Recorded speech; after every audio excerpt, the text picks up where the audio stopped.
This is my 2005 Saab 9.3 Aero convertible, and chances are if you've got an old car like me, or if you've just got started in the driving world and you've got a slightly older, slightly cheaper car, chances are the tech in there isn't quite up to date and won't be compatible with your mobile phone, which is not only a pain for navigation but also when you're on the move trying to get in contact with people and also listen to your music. So what I've got here today hopefully makes it nice and easy to solve that, rather than getting a custom install for your stereo or faffing about changing the electrics, which in this is particularly difficult. This has a fibre optic system which makes it really difficult to change the head unit. Also, if you're thinking of changing cars soon as well, you want something that's easily removable and transferable, and I might have just the thing for you.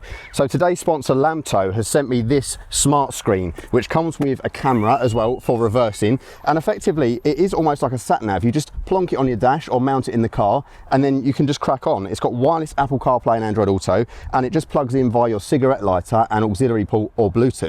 So hopefully we can pretty much bypass all of the systems in this car entirely and just make this work. So let's open it up. This is just going to be a real-time review of this thing. I've never tried this before. I'm not being paid to do this. They've sent me this product for free, just for full disclosure, and you can find it in the link below. They're about 100 quid, which I think is a really good deal because you'd definitely be paying more than that and a lot of time to install a third-party system. So let's open it in real time, see what's included and see how easy it actually is to install. So this model that they've sent me is called the RC14, which I'll link below, and there are different sizes and shapes and different features that you can go for, but this is a nice wide screen, so it kind of goes through some of the features on the box, and some of this is translated, but it gives you a rough idea of what's going on here. So it's got a built-in speaker as well, which is handy just in case you need it, GPS navigation to connect your phone to, and it's also got the voice control input, so support for Siri and Google Assistant as well. So the touchscreen on here is a capacitive touchscreen, which is always a good thing, and it's 1600 by 600, so not too bad of a resolution, not crazy, but it should definitely get the job done for around 100 quid. So as I mentioned, this is my first time actually unpacking this, and I wanted to do this in real time just to kind of show. I don't want any marketing fluff in this video. I want to see how easy it actually is to install. So we have the actual screen unit itself, which is nicely wrapped up actually, to be fair. So there is a screen, so you can see quite a substantial size. It comes pre-installed with this flexible mat, which has some, I'm guessing like 3M adhesive on. So if you want to, yeah, it even says 3M adhesive actually. Please wait 24 hours before using it after peeling the base and sticking it. So you could literally just stick that to the dash and be done with it. But for the purposes of this car, I think I'm gonna actually mount it down by the gear lever out of the way of the central screens. So on the back there, you can see there is a built-in cam for the sort of front-facing camera. So it's almost like a front-facing dash cam as well, which is really cool. And you then have the adjustment on the back. It's on like a swivel joint there, so you can customize the angle of the screen or take this off completely if you want to mount it elsewhere. I can also see there is on the right hand side some inputs, so you do have an auxiliary input, you've got the SD card which will record your dash cam, AV input, and also USB Type-C for phones, which I think is quite a nice touch really. And yeah, this can kind of be flexible on any type of dash, which is really handy because obviously most dashboards are kind of curved, so this would be really handy for sticking down in the right place. And you've got some basic installation instructions on there as well. So the other bits that we've got in the box, we do have a auxiliary cable, sorry, with a kind of plastic spudger thing, so for extra installation, 3M adhesive bits. There's loads of different ways you can install this. You've also got just a standard mount, which is pretty cool. You've also got this suction one, so if you wanted to just suction it to the windscreen like a sat nav or a phone holder, you can do that as well rather than permanently sticking it to the dash. So loads and loads of mounting options included. We've got the cigarette lighter, so this one goes into USB-C and powers the device from just the cigarette lighter if you don't want to wire it in behind the dash. So that's what we're going to be using today for easy install. And then we also have here the rear camera, which you can plug in and run through the car, and there's loads of wire on there, so you can probably just plug this directly into the video out using that jack there, and then run this through the car and then mount this on the back for a nice reverse cam install, which I'm not going to do in this video, but we can see the front facing camera that's pre-installed there. And of course you've got your instruction manual, which no doubt comes in 50,000 languages, but actually is in full color and shows you loads of really specific installation instructions. So I'll probably be ignoring most of these and trying to figure it out myself, but it's nice to see. So as you can see in this car, we do actually have two screens here, but a lot of cars you want to just mount this on the dash. So it is really easy just to do that with that 3M adhesive and then mount this exactly where you want it and just use the kind of the gimbal on the back to put it where you want. And really it's quite a nice screen. I mean, you look at it in comparison to the screen that's standard in this car from 05, you've really got quite a bit of screen real estate to deal with there. So first and foremost, I'm going to fire the car up and I'm just going to plug it in via the cigarette lighter port and see if we can get this thing working out of the box. So you can basically operate this on the FM as well. So a bit like these FM transmitters that you see that you can buy for sort of like 10, 15 quid on Amazon, eBay. These tune into your FM so that you can connect Bluetooth to your phone. And this has that built in as well. So you can do that if you don't have an auxiliary port. But luckily in this car, I do have an auxiliary port down here and also a place for the cigarette lighter. So I can install that out of the way as well. And it just comes out to a cable that I've currently got hooked up from my phone with USB-C. So what I'm going to do is I'm just going to take that adapter out for the moment, and we're going to use this to go into the back of this unit. So this literally will plug into the auxiliary port. So that means we're getting the sound from this to the car's stereo, and then I will get the cigarette lighter and I'm going to make that nice and clean as well under the armrest. Handily, the cigarette lighter actually does have a USB pass-through as well, so you could charge your phone off of this same port if you've not got an additional one in the car. It's a shame there's no C on there, but do you know what, at this price I really don't care. So I'm going to actually install it under here, plug that in to get power to it, and then just plug it into the USB-C on the back of the unit.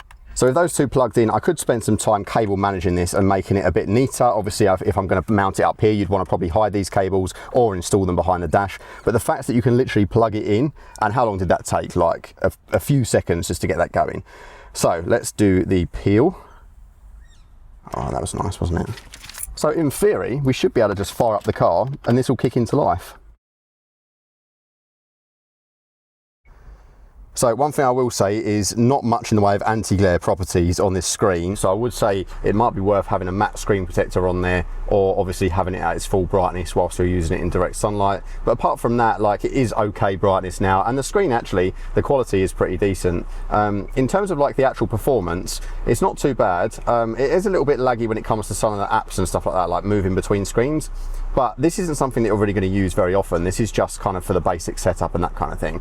So in here you can see you do have a split screen mode, so you can have like the cameras and stuff. There's also a SD card already pre-installed in here for the recording of the cameras, which is really handy.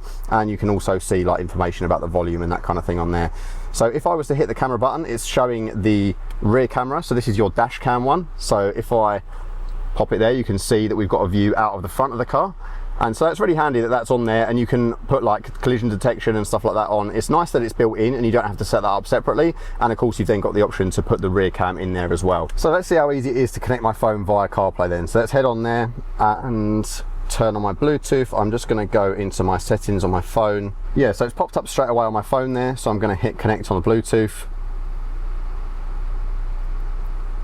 I'm not going to sync my contacts for now. There we go, connect to CarPlay. Straight away it's showing Apple CarPlay wireless, which is good. Let's OK that there.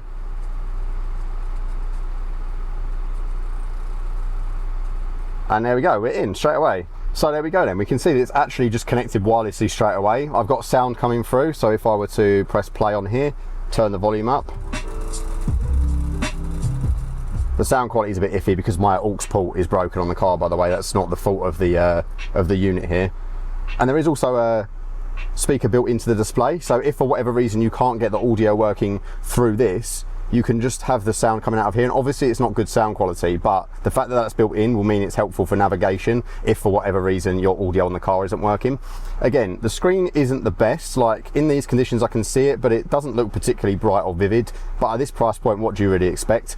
But actually, like, performance is acceptable. It's obviously a little bit laggy, but I've actually seen inbuilt systems in cars worse than this, so I definitely wouldn't really complain too much. And you can see that I've got full access to all of my apps, so I can go onto Spotify here, for example, and see my currently playing, and I can head back here, and it all just works exactly as an inbuilt version would on a car. So really, I'm super impressed for 100 quid. So you've got this button here that you can move around, which is almost like the assistive touch on an iPhone, where if you press it, it brings up this circular menu, and you can head then to your camera, for example, which obviously you can see is currently in the car, but also you can take back to the home screen and look at the other functions of this as well. To be fair, like I said, the actual hardware, it's not the most impressive in the world, but it gets the job done. And for 100 quid, and the fact that I can literally use 2 cables and plug it into almost any car, and even program it to the FM radio if I don't have an aux port in the car. It offers so much flexibility to be able to get your phone up and running, easily working with any car. And like I said, as you can see in this car up here,